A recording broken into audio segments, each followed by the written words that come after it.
Hello కానమోకు కథావచనం మోహనవచనం పరిజ్ఞాన హితబాండం నిత్య చదువరి శ్రోతలకు ఆహ్వానం నమస్కారం. చదవదగునెవరు రాసిన తదుపరి చదివిన వెంటనే మరువక పలువురికి వినిపింపబూనిన అది ఏ పరిజ్ఞాన హితబాండమౌపో మహిళ మోహనవచనమై విరాజిల్లు. పరిజ్ఞాన హితబాండం లక్ష్యం ప్రతివారీ సమాచార హక్కు. ఆ స్ఫూర్తితోనే ఇప్పుడు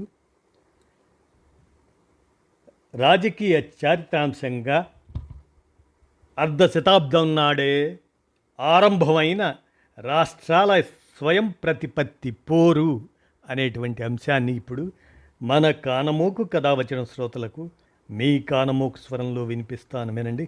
అర్ధ శతాబ్దం నాడే ఆరంభమైన రాష్ట్రాల స్వయం ప్రతిపత్తి పోరు. ఇక వినండి ఆ అంశాన్ని.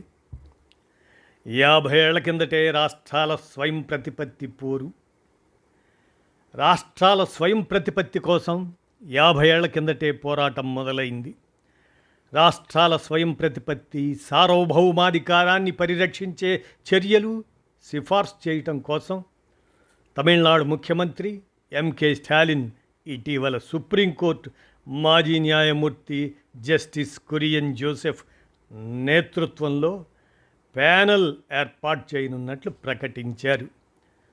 స్టాలిన్ తండ్రి తమిళనాడు మాజీ ముఖ్యమంత్రి ఎం కరుణానిధి 50 ఏళ్ల కిందటే ఇందుకోసం గళమెత్తారు.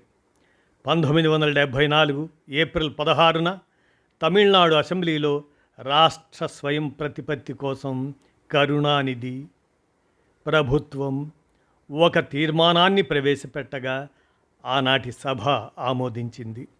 రాష్ట్రాలు స్వయం ప్రతిపత్తి ఉద్దేశాన్ని డిఎంకే వ్యవస్థాపకుడు సిఎన్ అన్నాదురై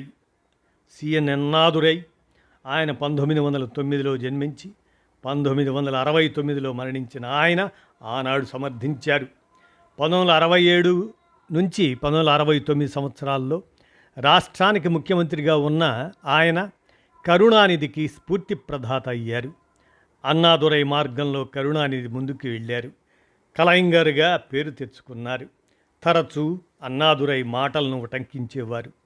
1969లో ఆంగ్ల పత్రిక హోమ్ రూల్లో అన్నాదురై రాసిన చివరి వ్యాసం ప్రచురితమైంది. అందులో, ప్రియమైన సోదరుడా, నేనెప్పుడూ అధికారం కోసం ప్రాకులాడలేదు.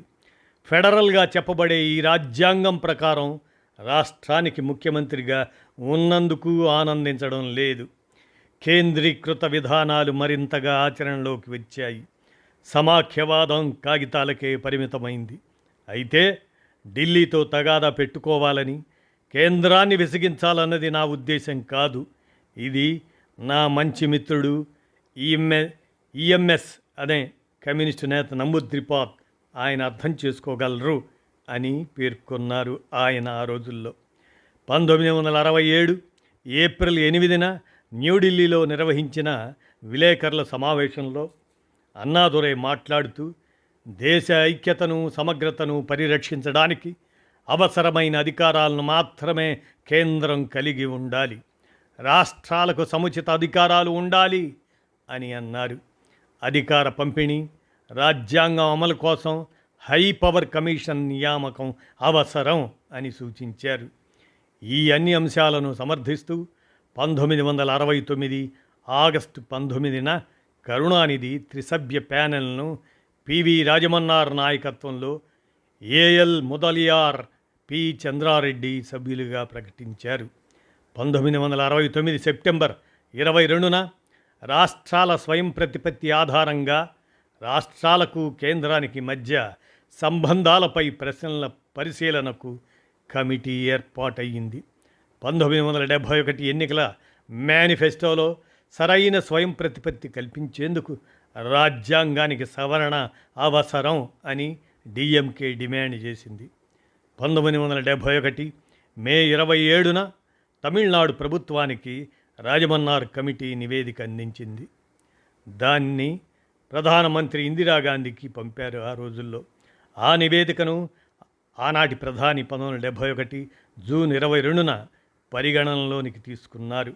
ఇదే ప్రశ్నపై పరిపాలనా సంస్కరణల కమిషన్, అడ్మినిస్ట్రేటివ్ రిఫార్మ్స్ కమిషన్ అప్పటికే ఇచ్చిన నివేదికను ప్రభుత్వం పరిశీలిస్తుందని చెప్పారు.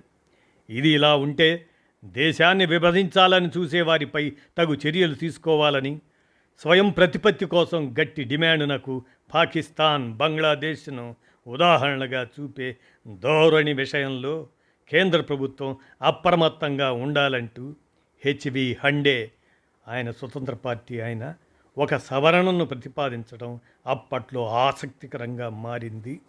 ఇదండి రాజకీయ చరిత్రాంశంగా అర్ధ శతాబ్దం నాడే ఆరంభమైన రాష్ట్రాల స్వయం ప్రతిపత్తి పోరు అనేటువంటి అంశాన్ని మన కానమోకు కథ వచ్చిన శ్రోతలకు మీ కానమోకు స్వరంలో వినిపించాను.